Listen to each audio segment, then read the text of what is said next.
ఈరోజు ఎంతో టేస్టీగా ఉండే మిల్ మేకర్ కర్రీ ఎలా చేయాలో ఈ వీడియోలో చూద్దాం. ముందుగా పొయ్యి మీద ఒక గిన్నె పెట్టుకొని అందులో వాటర్ అలాగే కొంచెం సాల్ట్ వేసి బాగా బాయిల్ చేసుకోవాలి. అందులో ఒక కప్ మిల్ మేకర్ వేసి ఒక 2 మినిట్స్ పాటు బాగా కలుపుతూ బాయిల్ చేసుకోవాలి. ఇప్పుడు బాయిల్ చేసుకున్న మిల్ మేకర్ని పక్కన పెట్టుకొని చల్లారాక ఇప్పుడు చేత్తో వీడియోలో చూపించేటట్టు బాగా ప్రెస్ చేసుకొని పక్క గిన్నెలో షిఫ్ట్ చేసుకోవాలి. అలాగే మొత్తం మిల్ మేకర్లన్నీ కూడా అలాగే ప్రెస్ చేసుకొని పక్కన పెట్టుకోవాలి. ఇప్పుడు తయారు చేసే విధానం చూద్దాం. ముందుగా పొయ్యి మీద ప్యాన్ పెట్టుకొని అందులో కొంచెం ఆయిల్ పోసుకోవాలి.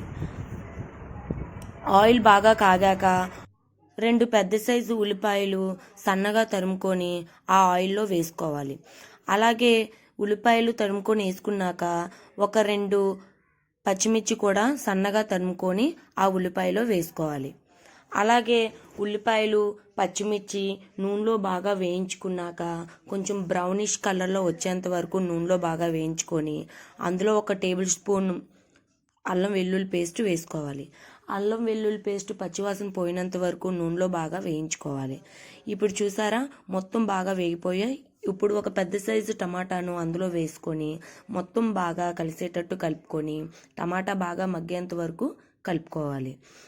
టమాటా బాగా మగ్గేంత వరకు వేయించుకొని అందులో 1 స్పూన్ కారం అలాగే తగినంత ఉప్పు వేసుకొని మొత్తం బాగా కలిసేటట్టు కలుపుకోవాలి.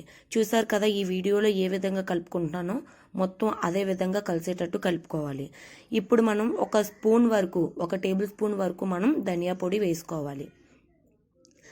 ధనియా పొడి వేసుకున్నాక మనం ముందుగా ఏ విధంగా అయితే కలుపుకున్నామో అలాగే మొత్తం కలిసేటట్టు కలుపుకొని మనం ముందుగా సిద్ధం చేసుకున్న మిల్ మేకర్ని అందులో వేసుకోవాలి.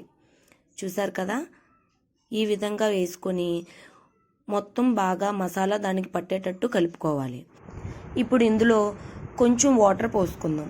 వాటర్ మరీ ఎక్కువైతే మిల్ మేకర్ బాగా మెత్తగా అయిపోతాయి. సో చాలా కొంచెం వేసుకొని మొత్తం బాగా కలుపుకొని ఒక 10 నిమిషాల పాటు మనం మూత పెట్టుకుంటే సరిపోతుంది.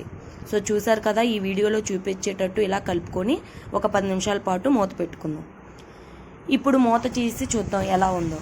చూసారు కదా మొత్తం మిల్ మేకర్కి మసాలా అంతా పట్టింది. ఇంతేనండి, ఎంతో టేస్టీగా ఉండే మిల్ మేకర్ని చాలా సింపుల్గా ఇలా తయారు చేసుకుంటే ఎంతో టేస్టీగా మనం చపాతీతో కానీ రైస్తో కానీ తీసుకుంటే చాలా బాగుంటుంది. నా వీడియో కానీ మీకు నచ్చితే నా ఛానల్ని లైక్ చేయండి, షేర్ చేయండి, అలాగే సబ్స్క్రైబ్ చేయండి.